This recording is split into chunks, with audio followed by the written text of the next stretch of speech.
ఐబొమ్మ రవి అన్న మా పేదవాళ్ళందరూ దేవుడు. అతను ఇమ్మడి రవి నా బమ్మడిది కాదు, అర్థమవుతుందా? మరి పుష్ప సినిమా థియేటర్ల కంటే ముందుగానే రిలీజ్ అయింది, మరి ఆడలేదా? కంటెంట్ బాగుండాలి, కథ బాగుండాలి. ఎట్ట పడితే అటు తీయేస్తారు, అదేం బాగుండదు, చెత్తగా ఉంటుంది. ఆ సినిమా పట్టుకొని ఓయమ్మ ఓడి వల్ల పోయింది, ఈడు వల్ల పోయింది. దేశానికి సేవ చేయలేకపోవచ్చు, కానీ సినిమా అనేది 1000 రూపాయలు, 2000, 3000 అది మేము చూడలేకపోయినాం. అది మాకు ఫ్రీగా ఇచ్చాడు కాబట్టి సార్ మాకు ఆయన దేవుడే. కానీ ఆ సినిమా హీరోలు మాకు ఎవరదా మా దగ్గర దాక్కున్నారు అంతా, అంతేగాని మాకేం ఇవ్వాలా. వాళ్ళ కోసం మేము రివ్యూ చెప్పినా గొంతు బయటకు అరిచినాం అంతా. ఇచ్చారా? భూములన్నీ వాళ్ళవే, ఫ్లాట్లన్నీ వాళ్ళవే. ఇది దారుణం పోయే. ఇది మేము టికెట్లు 100 రూపాయల పైన పెట్టి మేము కొనలేము, సినిమాని చూడలేము. కాబట్టి సినిమా చూసినంత మాత్రం పేదవాడు సినిమా చూసినంత మాత్రం దానికి డబ్బులు రాకుండా పోవు. ఒకవేళ సినిమా చూసినామంటే దానికి డబ్బులు వచ్చాయంటే మాదే అది. పేదవాళ్ళు పోయి చూస్తేనే ఆ సినిమాకి నేను డబ్బులు. కాబట్టి ఏంటంటే సినిమా అతని వల్ల ఏదో ఆడకుండా పోయిందని, సినిమా ఆయన వల్లే అసలు లాస్ అయిపోతుందని, డబ్బులేం రావట్లేదని. కాబట్టి ఇదంతా కరెక్ట్ కాదు, ఇది రాంగ్. ఇది ఎందుకంటే సినిమా బాగుంటే చూస్తారు అందరూ. కాంతారా, కేజీఎఫ్, బాహుబలి ఈ సినిమాలన్నీ అసలు ఐబొమ్మ లేనప్పుడు కూడా కొన్ని సినిమాలు ఇంటర్నెట్లో పెట్టేశారు. అప్పుడు ఏమైందంటే ఆ సినిమా రిలీజ్ కంటే ముందుగానే బాగా ఆడినాయి. కారణం ఏంటంటే క్రోమ్లో ముందుగానే చూశారు ఆ సినిమాలు. మీకు తెలుసు అందరికి ఆ సినిమాలు. అదేదో కాదు, అత్తారింటి దారి, ఆ సినిమా థియేటర్లో కంటే కూడా ముందుగానే రిలీజ్ అయిపోయింది. ఆ టైంలో ఐబొమ్మలు లేదు, ఎవరికక్కడ ఫోన్ కూడా లేవు, అందరికక్కడ కీప్యాడ్లు ఉన్నాయి. అది 2012, 13 ఆ టైం అది. కాబట్టి ఆ టైంలోనే ఆ సినిమా బాగా ఆడింది, 100 కోట్లు డబ్బులు వచ్చింది. కాబట్టి ఇంక ఈ రోజులు ఇదంతా కామన్. ఇది వాళ్ళంతా సినిమా యాక్టర్లు 50 కోట్లు, 100 కోట్లు, 70 కోట్లు, 300 కోట్లు, 400 కోట్లు అని వాళ్ళు మనం సంపాదించేసుకుంటారు.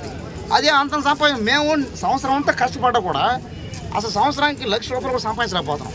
ఇంకోటి ఏంటంటే సినిమా ఫీల్డ్లోనే ఈ జూనియర్ ఆర్టిస్ట్ కానీ, లేబర్లు కానీ, ఎవరికైనా సరే ఏ పని చేసినా 400, 300, 500 ఆ డబ్బులు చూస్తేనే అసలు ఎంత ఏడుపు వచ్చేస్తుంది అసలు. ఇంకా ఇంత దారుణాలు చేస్తుంటే ఈ టైంలో ఏంటంటే సినిమా మేము చూడలేక దాంట్లో చూసినాం అంతే. అది నేనే కాదు, పేదవాడే కాదు, ఉన్నోళ్ళు కానీ మధ్యతరగతులు అందరూ చూసిన వాళ్ళది. అది ఎంతసేపు ఏంటంటే అతన్ని ఎన్కౌంటర్ చేయాలని, అతన్ని కొట్టాలని, అతన్ని చంపేయాలని, అతన్ని గురి తీయాలని. ఇది కరెక్టే కాదు, అది చిన్న తప్పే కదా. అది ఏమో తొక్క. సో ఐబొమ్మ రవి వల్లనే సినిమా ఇండస్ట్రీకి 2000 కోట్లు లాస్ వచ్చిందనేసి చెప్తున్నారు. అదే కరెక్టే పోయా. ఇప్పుడు 2000 కోట్లు లాస్ వచ్చింది అంటాడు. బాగలేని సినిమానే అసలు. ఆ సినిమా చూస్తేనే అసలు దరిద్రం. ఆ సినిమా చూడడానికి చెత్తగా ఉంటుంది. ఆ సినిమాకి 1000 కోట్లు రావాలి, 10,000 కోట్లు రావాలంటే ఎట్ట వస్తాయి? అభిమానంతో మేమే అన్నాం సినిమా చూసే ముందు. ఏమన్నా ఈ సినిమాకి 1,00,000 కోట్లు కూడా రావాలి, ఈ సినిమా బాగా ఆడాలి అని అన్నాం. మరి సినిమా నువ్వు బాగా తీవు, దానికి మళ్ళీ డబ్బు రావాలంటావు. ఎట్ట వస్తుంది బాగా తీయకుండా? సినిమా బాగుంటే ఆటోమేటిక్గా జనం చూస్తారు భయ. సినిమా బాగలేకపోతే కనీసం ఇంట్లో పెట్టినా సరే అమ్మ నాన్న కూడా చూడరు. ఇంట్లో మన ఫ్యామిలీ వాళ్ళు కూడా నలుగురు కూర్చొని చూద్దామని కూడా ఆ సినిమా బాగలేకపోతే చూడడం ఎవడం. కాబట్టి బాగుండే సినిమాలు తీయండి, అవి ఎక్కడ పెట్టుకున్నా కూడా థియేటర్లు ఖచ్చితంగా ఆడతాయి. కానీ మీరు మీ ఇష్టం ప్రకారం టికెట్ రేట్లు పెంచుకుంటా పోతే ఈరోజు ఇతను ఒక్కడిని ఆపుతావు. మరి మూవీ రూల్స్ ఉన్నాయి, అతను ఆపు చూద్దాం. అతను ఈ భాష కాదు 10 పైన భాషలో అసలు అతను ఎవరో ఏందో చెప్పలేము.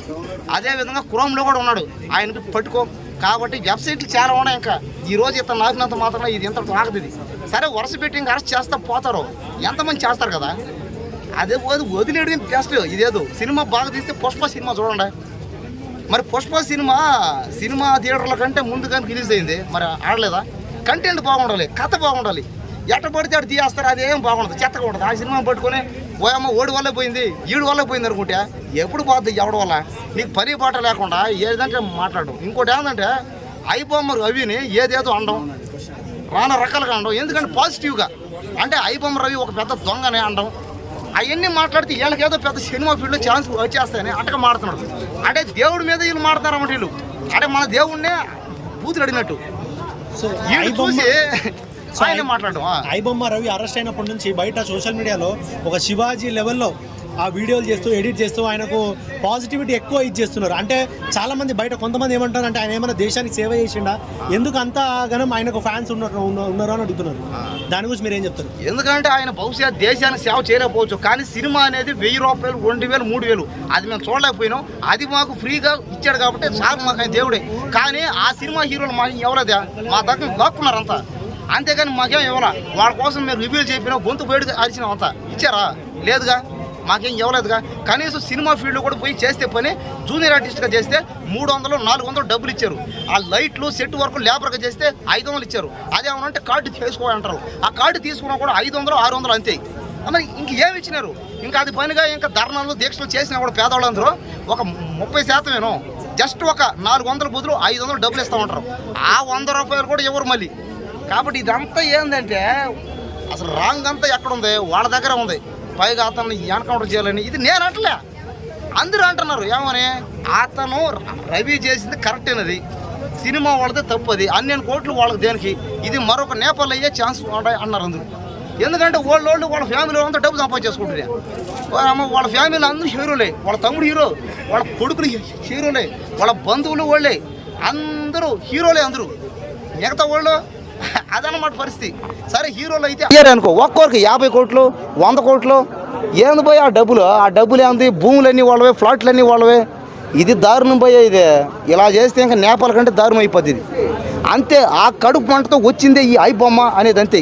చూడండి, అతను సాఫ్ట్వేర్ అయినా కూడా, అతను అంత టెక్నాలజీ అయినా కూడా పేదవాళ్ళ సహాయం చేశాడు. కాబట్టి సినిమా హీరోలు కూడా ఏం చేయాలంటే మీకున్న డబ్బులతో హాస్పిటల్ స్కూళ్ళు కాలేజీలు కట్టి వాటిలో ఫ్రీగా ఇస్తే అప్పుడు మీరు నిజంగా మీరు హీరోలు దేవుళ్ళు. అది అంతే. ఇంకేం లే. ఇంకా